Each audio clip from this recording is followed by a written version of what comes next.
नमस्कार, आप देख रहे हैं ग्लोबल इंडिया टीवी और मैं हूं आपके साथ प्रियांशु शर्मा। आइए रुख करते हैं आज की तमाम खबरों पर।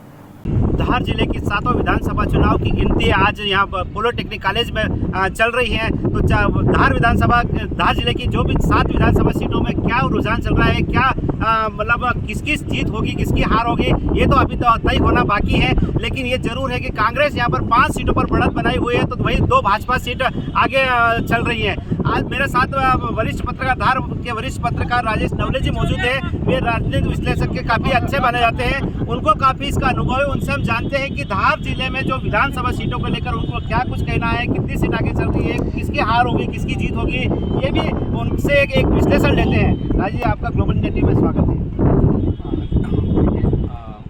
अभी जो फिलहाल की स्थितियाँ हैं, तो निश्चित ही प्रदेश में भारतीय जनता पार्टी के लिए भले खुशी की खबरों पर धार जिले में कहीं ना कहीं भारतीय जनता पार्टी की पेशानी पर चिंता की लकीरें हो रही है, और वो होना भी चाहिए। जिस तरीके से हर सीट के ऊपर जहाँ कहीं भी कांटे का मुकाबला चल रहा है और ऊँट किसी भी करवट बैठ सकता है। 5 सीटों पर कांग्रेस आगे चल रही है, 2 सीटों पर धार और अपना गंधवानी में भारतीय जनता पार्टी आगे है। लेकिन ये जो उतार चढ़ाव आ रहा है, ये 1000-2000 वोट का उतार चढ़ाव आ रहा है, और अभी भी काफ़ी मतों की गिनती होना बाकी है। फिर भी फाइनली ये स्थिति दिख रही है अभी कि कांग्रेस जो है वो 5 सीटों पर काफ़ी बेहतर स्थिति में दिखाई दे रही है। कांग्रेस 5 सीटों पर बेहतर स्थिति में दिखाई दे रही है। अगर हम बात करें धार जिले में एक बहुचर्चित बदनावर सीट है, जहां पर भंवर सिंह शेखावत कांग्रेस से है, तो वही दत्ती गाँव भाजपा से जो है भंवर सिंह शेखावत काफ़ी लीड बनाए हुए है। इस पर सभी की निगाह टिकी हुई है। हमारी जो दर्शक है वो जानना चाहते हैं कि भंवर सिंह शेखावत हमेशा मात दे रहे हैं, क्या कहेंगे आप आगे से? देखिए, भंवर सिंह जी शेखावत का बदनावर से जो है वो पुराना नाता रहा है, और उनकी भारतीय जनता पार्टी के, चूँकि मूल रूप से वो भारतीय जनता पार्टी के खांटी कार्यकर्ता रहे हैं, नीचे से उन्होंने जो है बड़ा एक सफ़र तय करा है। हिंदू महासभा से वो भारतीय जनता पार्टी की राजनीति से जुड़े रहे हैं, तो निश्चित ही उनका एक वैचारिक जुड़ाव जो है वो बाहर बदनावर की जनता से है। आप उसको ये समझे कि भारतीय जनता पार्टी में भी उनको पसंद करने वाले बहुत सारे लोग हैं। इस बीच मंत्री जी का भी जो है उनको इस उपचुनाव में जिस तरह उन्होंने 30,000 से बढ़त ली थी, और जिस तरीके से केंद्र और राज्य सरकार की योजनाएं यहाँ पर क्रियान्वित हुई है, ऐसे में मंत्री जी की लीड बनना थी।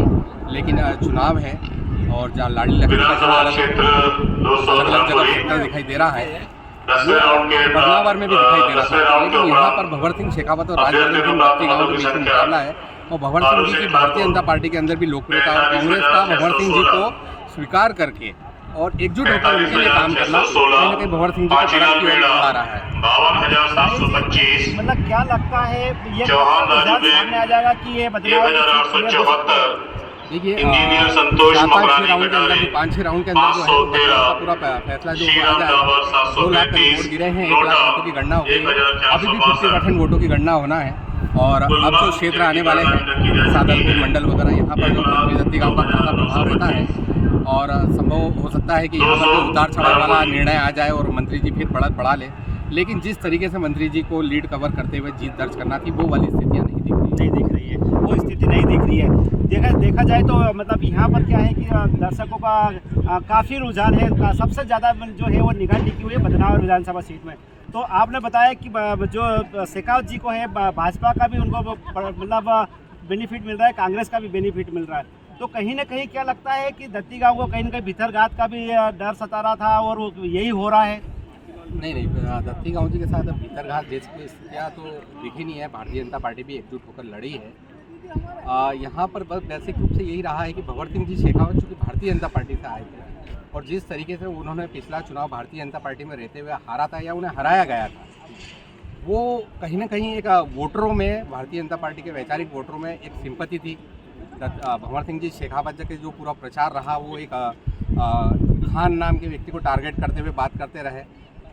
वो कहीं ना कहीं मंत्री जी से जुड़े हुए व्यक्ति हैं, जो जिनको लेकर वो टारगेट करते रहे। तो एक विचारधारा वाला जो कार्यकर्ता होता है, या हम ये कहें कि हिंदुत्व विचारधारा वाला कार्यकर्ता होता है, उन्होंने कहीं ना कहीं जो है भंवर सिंह जी के विचारों को जो है ऐसा माना है कि ये भारतीय जनता पार्टी का जो विचारधारा है, उस विचारधारा के अनुरूप जो है आचरण हो रहा है। राजेश जी, जिस प्रकार से बदनावर विधानसभा में हमेशा ही दत्ती गाँव की लोकप्रियता बढ़ी रही है, लेकिन इस बार देखा जा रहा है कि मतलब कहीं ना कहीं शुरू से ही उनको मतलब जो है पहले राउंड से उनको मतलब बढ़त नहीं मिल पा रही है।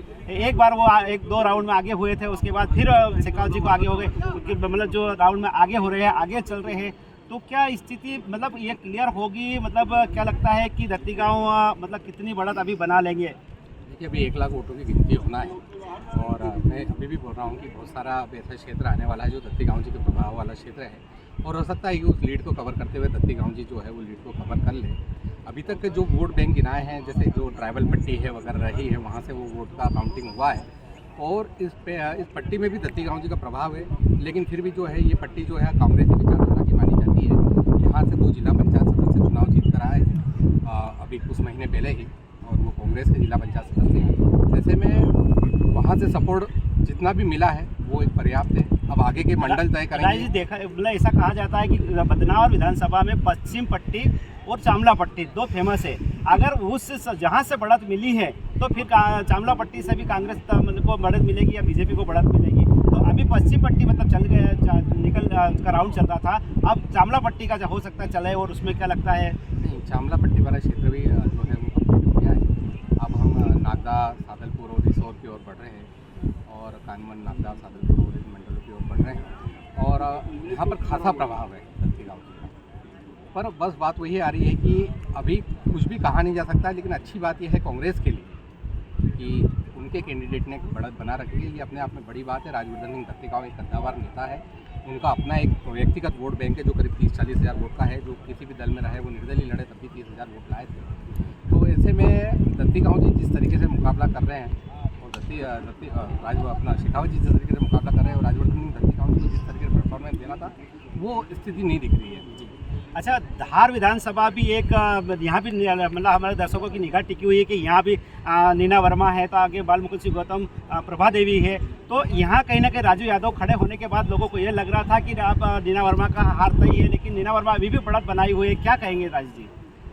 देखिए, पूरे प्रदेश में जो एक बात निकल आ रही है कि भारतीय जनता पार्टी को जिस तरीके से हर सीटों के ऊपर बढ़त मिल रही है, रुझान में जो अभी बढ़त दिखाई दे रही है, तो निश्चित ही वो उसका असर धार में भी होना था। लेकिन अभी जिस तरीके से लीड लेना चाहिए थी, अभी की जो स्थितियां हैं, जितनी लीड होना चाहिए थी वो लीड लगातार अब धीरे धीरे जो है वो कम होती जा रही है और अब 2000 के करीब जो है वो लीड से जो है भाजपा प्रत्याशी नीना वर्मा जी आगे हैं। तो यहाँ पर भी मुकाबला कांटे का है और परंपरागत दावेदार है नीना वर्मा जी और प्रभा सिंह गौतम दूसरी मरतबा चुनाव में मुकाबला कर रहे हैं। इसके पहले नीना वर्मा जी ने उनके पति बाल मुकुंद सिंह गौतम के साथ जो है वो मुकाबला हुआ है, चुनावी मुकाबला हुआ है और ये सारे मुकाबले नेक टू नेक फाइट के हुए हैं। सबसे बड़ी जीत जो हुई है नीना वर्मा जी की वो 11,500 मतों की हुई है और सबसे जो हार हुई है वो दूसरी जीत हुई है 5700 वोट की। 1 वोट से नीना वर्मा जी चुनाव हारी है। तो इनका मुकाबला तो हमेशा कांटे का कांटे होते आता है और आखिरी में पीथमपुर अखाड़ा रहता है। अब हम पीथमपुर के घाटा बिलोद के पास से पीथमपुर का जो क्षेत्र चालू होगा और वो एक अखाड़ा रहेगा, वहाँ पर जो भी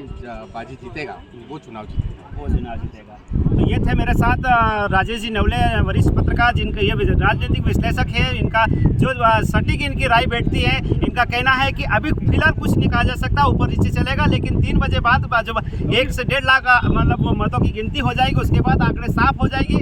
अब देखना होगा कि किसकी हार होती है और किसकी जीत होती है। लेकिन ये बात अभी तक का जो फिलहाल आंकड़े जो आ रहे हैं वो तय है कि यहाँ से कांग्रेस 5 सीटों से बढ़त बनाई हुई है, तो भाजपा 2 से आगे चल रही है। वीडियो जर्नलिस्ट दिनेश बिराला साथ अमर वर्मा, ग्लोबल इंडिया टीवी, धार।